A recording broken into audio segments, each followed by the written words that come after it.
If you weren't the CEO's daughter, I wouldn't date you. Such a plain girl like you. He said that and drenched my head in beer. His abusive words wouldn't stop. Maybe he had too much to drink. I couldn't believe the situation I was in, and I just stood there, unable to respond to his insults. My apologies for keeping you waiting. But his complexion changed at the sound of a voice from behind. Without turning around, I got into the car as suggested. My name is Lydia. As the daughter of a company CEO, I've been treated like a delicate object since I was a kid. I was tired of adults changing their attitudes when they saw my father's presence behind me. Being a quiet child who preferred being alone. As I grew up, I began trying to blend in with the atmosphere around me. I suppressed myself, trying to remain inconspicuous.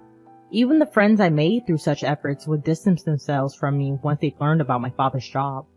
I used to resent my father's profession, but my perspective changed when I entered a university and started studying business. Through university lectures, I began to understand the difficulty of achieving long-term stable performance like my father. I started to take an interest in my father's company. Hearing about my father's passions and thoughts about the company, my interest grew, and I deepened my learning. You've been getting good grades in school, and it seems like you have a decent knack for business too. So I guess it wouldn't be a bad idea to let you run the company someday, my father says. If that's the case, I thought, I would like to create a company culture where the distance between employees is closed and everything can be discussed openly. Having had lonely experiences in my childhood, I longed for an atmosphere where everyone could speak freely, regardless of their title or position. It would be wonderful if I could make the company like that when I became the CEO. The evening downtown area is bustling with various people. I check that the clock hand is pointing at 6:50, and I breathe a sigh of relief. I always wanted to arrive before Cooper for our meetups. I take out a small mirror and fix my bangs. While I'm at it, I also reposition my permed hair and the light blue hair ornament. As I throw the mirror back into my handbag, I catch sight of Cooper in a suit, making his way through the crowd. I wave back at Cooper, who is smiling. The place we enter is our usual chain pub. We order simple snacks and draft beer and toast. I loved spending Friday nights chatting about work or just random stuff in this casual place. Cooper and I started dating in our senior year of college, and it's almost 2 years now. We got together because we joined the same seminar. Cooper noticed me, who was quietly hiding in everyone's shadow, and talked to me. Cooper is good at conversation and casually brightens up the atmosphere. I'm a lucky person to be dating him. The planning department at the head office is tough after all. There's a lot of overtime, but the satisfaction makes it worth continuing, Cooper said, finishing his drink, his face showing he had quite a bit to drink. I think being assigned to the planning department means they have expectations of you, Cooper. You're amazing. When will you stop working at the factory, Lydia? If you get transferred to the head office, we could have lunch together. After graduating from the university, I asked my father, who is the CEO, to let me work in the factory. I had a strong desire to know the field. I'd love to have lunch with you, Cooper, but I like working in the factory, and it suits me. Really?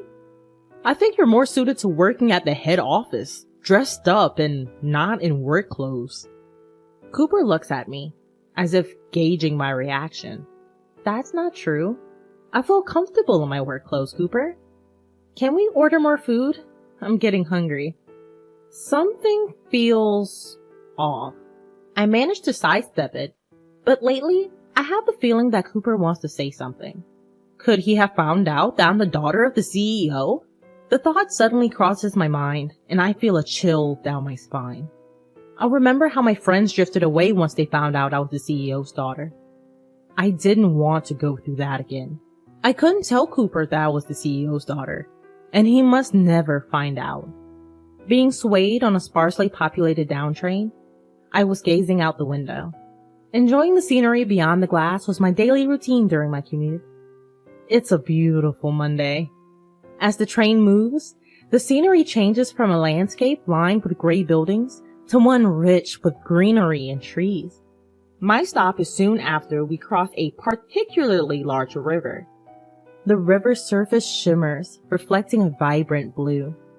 I catch a glimpse of a middle-aged man and a puppy crossing the bridge, their figures shrinking in the distance. Good morning, Lydia. You're early. I was greeted by a coworker as I exited the station gate. Good morning. I always come at this time on Mondays. It's Austin, 2 years older than me. He's a friendly person who started talking to me on my first day at work, and he's been very helpful in many ways. We make small talk as we head to the factory. After getting prepared and arriving at my post, the workday begins. It was supposed to be a usual day with usual tasks. However, an unexpected accident occurred. It was just before the afternoon work began, right after lunch break. At that time, my father, the CEO, happened to be on a factory tour. Coming out of the break room, I bumped into my father, who asked me to pass on a message to my mother. It seems he had left his smartphone at home. He said he could have sent the message from his computer, but it would have been a hassle, so he was glad he could ask me. After sending off my father to the workshop, I turned around, and to my surprise, there was Austin. He was peeking through the conference room door, which was half open. Wait, Lydia, you're the CEO's daughter? What should I do? Austin had asked me. I tried to hastily make an excuse, but nothing comes to mind. Regret over casually chatting with my father wells up. Austin is sure to change his attitude towards me from now on. Word might spread around the factory, and everyone might start keeping their distance from me. Various thoughts swirl around, and I'm left stammering. Then Austin says, If that's the case, there's something I'd like your help with, Lydia. There are various systems I want changed. Could you tell the CEO for me? I was taken aback by Austin's unchanged demeanor, but I found myself interested in what he was talking about. What kind of systems are you talking about? When I asked, Austin gave a brief explanation. I wanted to know more, but it was almost time for work to start. We decided to discuss the details after work and return to our posts. We both hurried to our respective workstations. Even after finding out I was the CEO's daughter, Austin didn't change his attitude toward me. On the contrary, he acted as if it was no big deal. I felt a weight lift off my shoulders as I climbed the stairs to the workshop. Now, I'm sitting across from Austin at a fast food restaurant near the station. Our conversation from earlier in the day has taken an unexpected turn. To put it bluntly, Austin's hope was for decision-making power to be given to the factory floor. He explained that in the current system, any changes to the standard manual requires approval from headquarters. This is necessary even for the most minor changes. After the factory submits a request for approval, an inspection is conducted by headquarters. It then takes time to receive approval. Often, by the time approval is granted, the situation has changed and the change is no longer necessary. However, it takes effort to cancel the application. While finishing his double cheeseburger, Austin said, So, Lydia, I was thinking of asking the CEO, but that's impossible, right? Still, I can't help but wonder if there's something we could do. I was hesitant. I wasn't sure if this was something I could ask my father. Well, asking the CEO might be difficult, but it does seem like the situation should be changed. Right? You think so too? Let's take action. Let's document all past incidents and submit them. We can express our hopes and have them considered at headquarters. I wonder if it will work. Seeing Austin's uncertainty, I start trying to persuade him. Let's just give it our best shot. Well, nothing's gonna change if we just sit here talking about it. Starting the next day, we involved our superiors and began gathering information from around the factory. It was tough to juggle with our daily tasks, but our diligent efforts paid off, and we finished the document several months later. We entrusted it to our superiors to match the timing of a general meeting at headquarters, and took a sigh of relief. While I was drinking a canned drink and taking a break, a colleague came up to me. I heard you finished the document. Good job! Since we had gone around all the departments in the factory gathering information, Everyone knew what was going on. We finally finished. I hope this brings about change. I'm sure it will be fine. But I was surprised by your initiative, Lydia. You really do have the CEO's blood in you. Wait, how do you know about that? Sorry, I heard it from Austin. I was curious about why you were taking action. Don't worry, I'm the only one who knows. Is that so? Although I felt a bit complicated, I thought my colleague was telling the truth. It'd be great if you became the CEO, Lydia. You're very diligent and hardworking, and you really went above and beyond for the factory this time. I could never be the CEO. When I laughed it off, my colleague laughed along, saying, I guess so. This person, with laughter lines appearing at the corner of his eyes, is a veteran who has been working at the factory for more than 20 years. He, like Austin, treated me with a consistent demeanor, a constant calmness and brightness that never changed. Several months later, our superior returned from the general meeting and loudly called everyone to gather. What's going on? The employees who gathered asked. The authority at the site has been partially changed. Hearing these words, the employees began to murmur. I instinctively looked for Austin. Then, on the outskirts of the crowd, he noticed my gaze and responded with a triumphant pose. Although not all of our wishes were granted, it seemed fair to say that nearly half of them were. That day, everyone took turns congratulating me, and I felt very happy. Filled with a sense of achievement and even more motivation, I am enjoying fulfilling days. Then, one day, I was called to headquarters by my father. Wondering why he called me out of the blue, I leave my afternoon work behind and head to the headquarters. Once I enter the CEO's office, my father praises my recent accomplishments. Though I didn't mention anything to him, he seemed to have looked into the situation.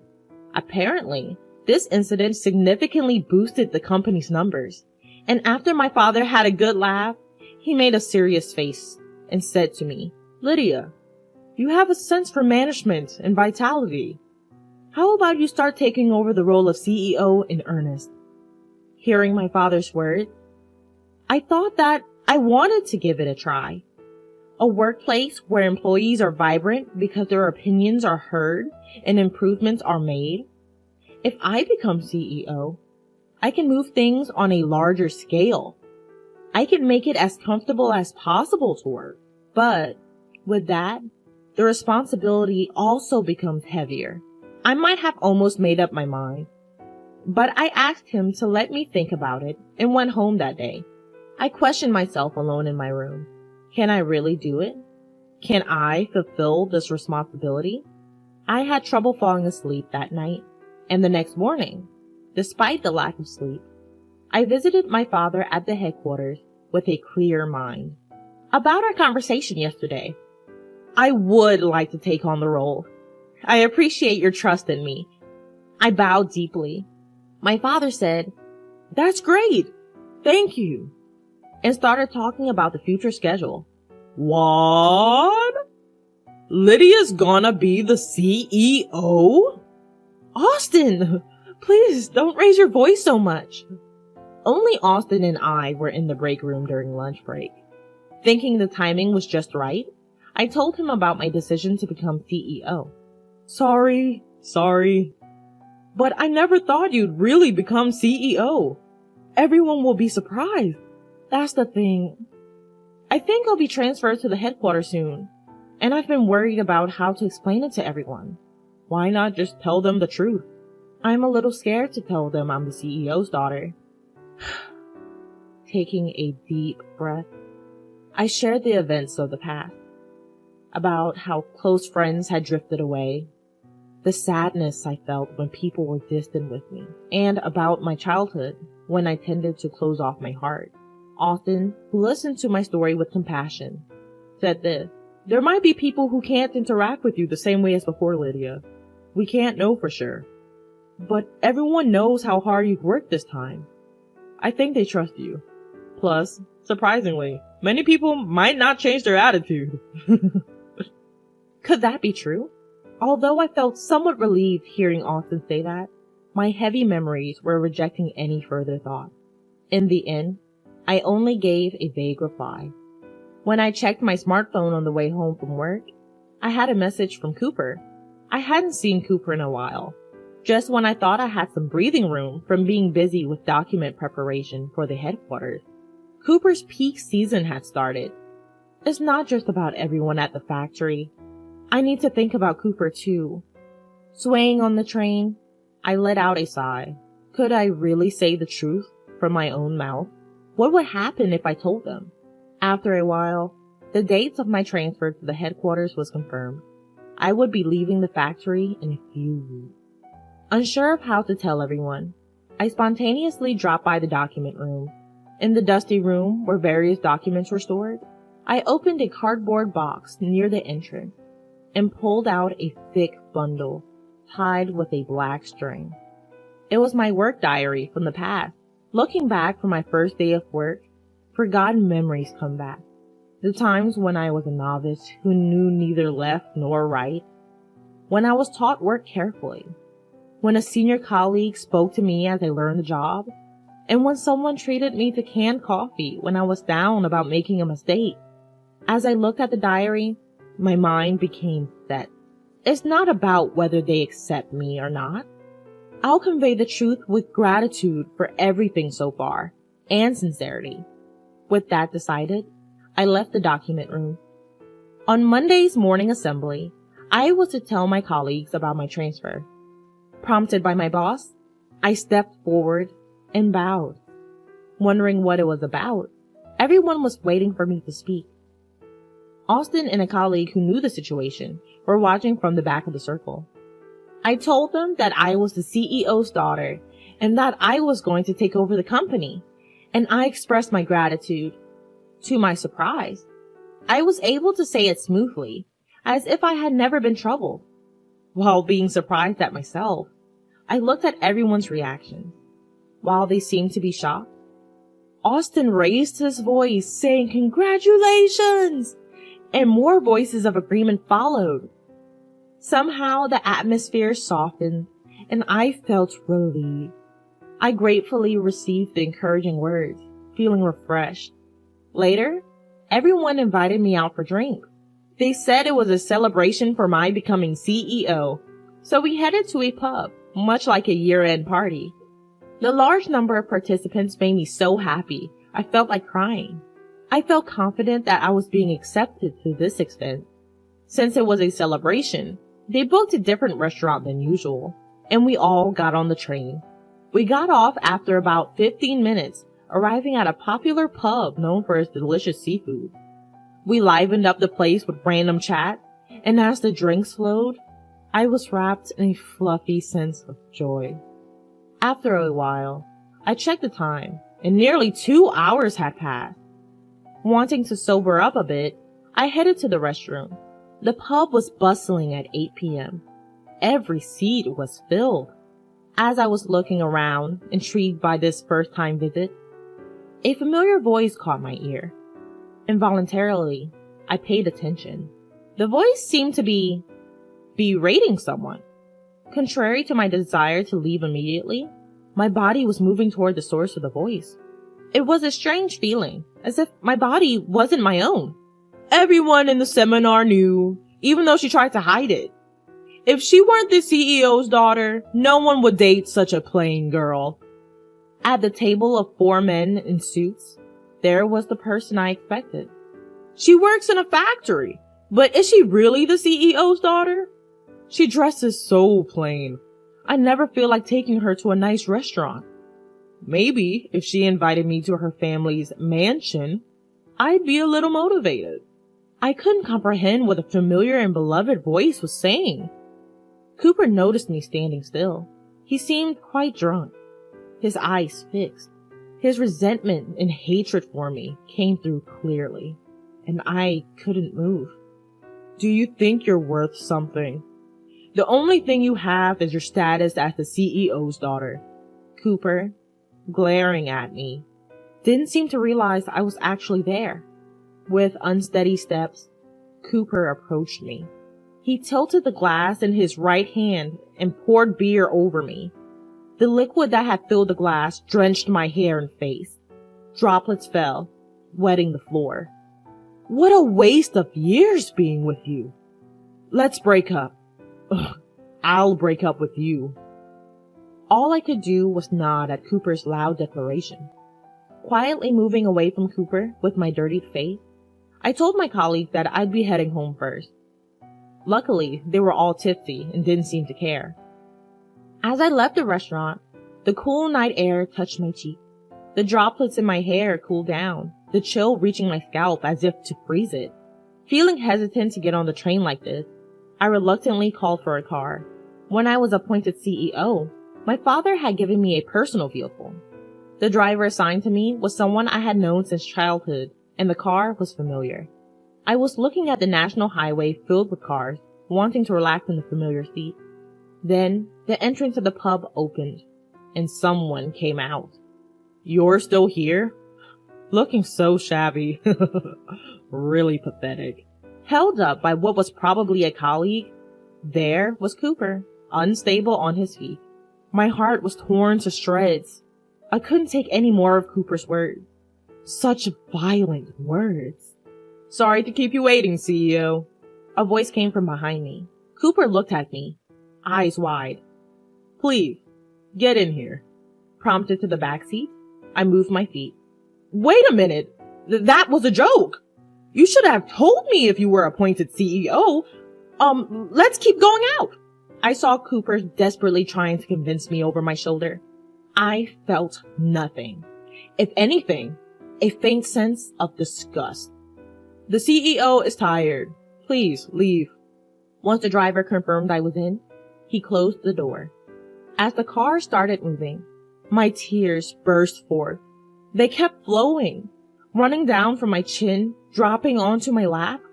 What did I ever love about him? I didn't know he was that kind of person. After a good cry, my heart began to settle, and suddenly, I thought it was my fault. Staying as lovers without showing my true self was an unreasonable story. Thinking so, my feelings began to lighten. Wiping the tears with a handkerchief, I turned my eyes outside the window. Clouds were passing across the starry sky. It felt as if I was at the bottom of the sea, the comfort of drifting, surrendering to the gentle sway of the waves. I thought about my colleagues at the factory, and then about Austin. Being accepted for who I am feels really reassuring. Rubbing my swollen eyes from crying too much, I fell asleep, just like that. A year and a half has passed since I became CEO. Even after my transfer to the head office, every time I felt nostalgic, I visited the factory under the pretext of inspection. Today, too, I'm visiting with some gifts. It's just like you, Lydia, to say it's tough, but carry on without a problem. I'm impressed. That's not true. I'm always being supported. Spreading out the snacks I brought, I felt a smile spreading across my face. Even after becoming CEO, my colleagues at the factory still call me Lydia. It feels like I've come home. As I was basking in happiness, Austin started a conversation. By the way, what should we do about our honeymoon? Suddenly, he brought up something personal, and I looked around in surprise. The colleagues I was chatting with earlier seemed to have returned to their workstations. Be careful! We haven't announced it yet. After my transfer, we became even closer from frequent visits to the factory, started dating, and finally got engaged last month. It's okay. I checked and no one's around. Where do you want to go? Do you prefer overseas?